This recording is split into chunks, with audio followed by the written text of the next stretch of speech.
Good evening and salutations, my GH fans. You know, I would sit there and say, as an episode, it moved the story, the needle, just a little bit forward. Just a little bit forward. Right? Not by much, just a little bit forward. And see, most people would sit there and say that episodes like that are boring. Right? Usually when an episode doesn't really have that much going on, their saving grace comes in the form of the characters. Right? Because it's always really nice to sit there and watch their favorite characters just do whatever, even if it's not super adventurous, just because, it's characters that you watch on a daily basis, even stuff where it's like The Young and Restless, for an example. If I was to sit there and try to get people into watching the show, I would sit there and tell them, find characters that you like. Because not all the episodes are going to be super great. But if you have characters that you start to grow to like, it doesn't make the episodes drag out so much. And we'll start off with Britt and Nathan. He's getting discharged, and she's wondering if it's such a good idea. And at some point, Snelly comes in. Snelly wants to sit there and start talking about James, and for some odd reason, well, not even for some odd reason, but Britt gets like way overprotective, pretty much acts kind of bitchy to him, and pretty much shoves him out the room. Right? They talk for a little bit. Conversation doesn't even really seem like it goes anywhere, and and then he gets back in the room. And he talks to Nathan, and it's about James. And this is where it's like, did that conversation really solve anything? Because all he does is sit there and say that James needs routine and consistency. They talk a little bit about Maxie. He thanks. I guess there was maybe a hidden message in there, or maybe I was just so bored with this scene that I just made one up. But there's a point where he says, I want to thank you for being in Maxie's and James' life. I want to thank you for being there when you were there, whatever.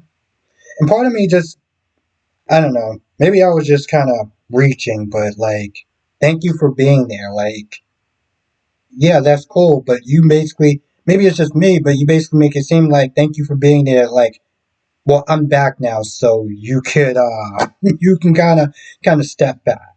I mean, he does sit there and say that he still is in love with Maxie, that he still considers Maxie his wife. So when I put that together with his sentence of "thank you for being there," like, I mean, yeah, you're welcome. I mean, I'm not said thank you like I can just go, but that's not how this works. Like, I'm still gonna be here, so I don't understand what you're implying. But again, I could just be reaching. And again, that conversation, other than that, didn't really go anywhere and really solved anything. And then at some point, Jason talks to Britt, and I guess she called him about Spinelli, and Spinelli questioning her and thinking that her return is kind of sus and everything like that. Anyway, they get into it. And he does sit there and say, hey, listen, I want to sit there and protect you, but I don't know what I'm protecting you from. You haven't told me about anything that you were doing at the Five Poppies or anything like that.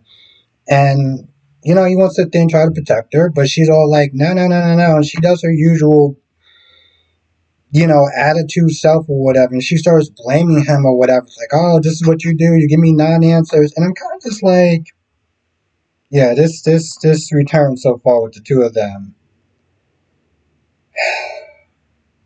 I mean, at some point, they're going to want to get together. And so they got to build up this tension, this or from her side, this animosity, but sometimes it's just really frustrating watching.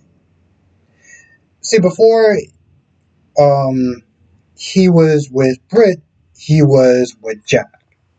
Long story short, Jack is like, hey, listen, I need to make sure that you keep quiet about Jocelyn and WSB and my role in it. And your cooperation is going to really sit there and determine how I handle Britt.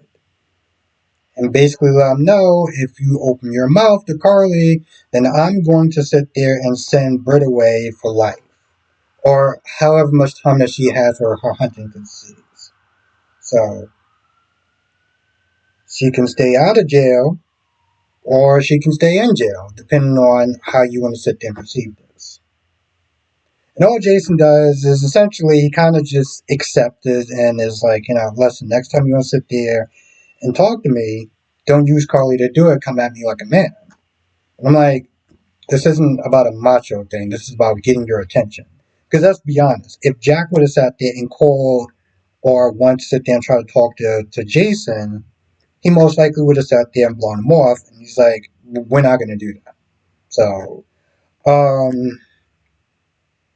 now Jocelyn throws Vaughn under the bus when it comes towards Carly and tells him, tells her, he's been lying to me and this whole time, and I thought we had something, da da da da da. Carly gets upset with Jack because she's like, Jack knew that Jocelyn was with a WSB agent, basically being in danger, and you didn't say anything to me. So she calls Jack and summons him over, and Jocelyn leaves and talks to Vaughn. And because I'm just like, why would you do that for? Why would you sit there and throw him in the bus? And that's what she says to Vaughn, hey, listen, I told my mother that you was WSB. And he's like, why the hell would you do that for? And she was like, because Jack told me to distract Carly while Jason, while Jack talks to Jason to try to get him not to say anything. In order to do that, she had to use the truth. And I'm just like, did Jack know that you were going to sit there and pretty much kind of throw Vaughn under the bus, messing up your relationship? And ultimately, it really does, I thought that was going to be the thing that was going to want to breaking those two up. Because, Jack was like, hey, listen, you said that you can handle me having a double life and me not being able to sit there and say certain things. And I'm like, damn well she was going to be okay with that as long as it didn't come down to her kids. She doesn't say that, but that's practically what she's sitting there, implying. And she's like, you lied to me, you betrayed my trust, and I don't know if I can do this. But for some odd reason, he convinces her not to give up on them, and they wind up hugging. So I guess he kind of worked things out, sort of. Yeah, she's still kind of pissed off, but she's not pissed off enough to sit there and leave him. For now. Um, and so when Vaughn finds out why she did what she did, and also using the training that he gave her as far as, when everything else fails, tell the truth or whatever, and, for the mission and stuff, he's kind of proud of her. They say goodbye for now, but, I mean, I don't think that Vaughn is actually really going anywhere. Um, what else ended up happening in this episode? Oh, Dante and Anna. See, this whole conversation is about a what if, maybe Michael did it, maybe Carly did it. It's pretty much just that they're talking about that and the warrant and the gun missing and everything like that.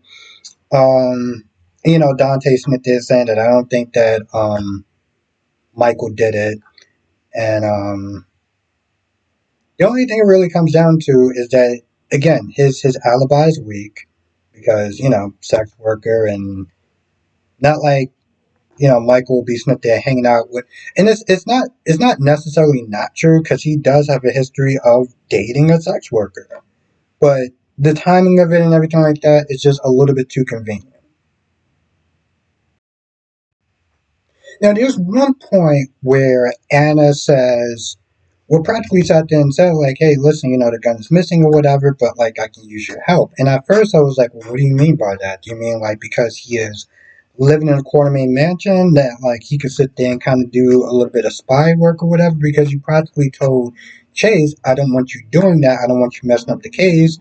And, are you going to be a cop or are you going to be, like, a family member or whatever? Like, I don't want those two lines to get blurred. So part of me was like, well, why would you sit there and ask Dante to do what you was pretty much kind of preventing Chase from doing? And the only thing that really came out of that whole conversation with Anna and Dante was that Anna was able to sit there and get some sort of security footage from maybe, I don't know, Nina's apartment and the timestamp and everything like that. And long story short, um, she wasn't with Willow when she said she was. So that gives away, that blows Willow's alibi out the water. Now, speaking of Willow and Michael, and I wonder what Michael is actually doing. He comes over and, he extends the olive branch to her. He basically sits there and says, I want you to sit there and be able to see the kids. And she gets super excited. And he's like, yeah, but there's going to be a couple of conditions. One is going to be supervised therapy, and it's only going to be for an hour. So she's going to be with a therapist or whatever, and it's going to be limited to an hour. And at first, she gets upset. She's like, "Oh, well, you have a lot of power, just that, and the third." And I'm kind of just like, listen, you get to sit there and see your kids. You may not like the conditions that you're seeing your kids, but your hearing isn't until mid-January. We're in October right now. Like, you know what I'm saying? Like, this is better than nothing. And so she literally whines about it for like a good 15 minutes. And she's like, oh, well, I guess I don't have any other choice because you have the power and this, that, and the third. And meanwhile, Michael's like, hey, listen, you got nobody to blame yourself for yourself in this situation. Like, you're the one that's out there and made these bad choices. And I would think you would be a little more grateful as far as you being able to see them now and to you waiting until mid-January for them to even review your case. And then if it doesn't go your way, then you still may not be able to see the kids. So, like, it's kind of like just shut up and deal with it at this point, you know? She's like, okay, well, what if you pay for the therapist? That the therapist is on your payroll, whatever, and then the therapist will sit there and say bad things about me in the courtroom. I'm like, are you done? Like, seriously, are you done? Because, like, like you said, he doesn't have to do this. Like, he thinks it's important for the kids and it's important for you. And he's like, the condition is it's going to be in a controlled environment, so Drew will not have anywhere, like nowhere near them.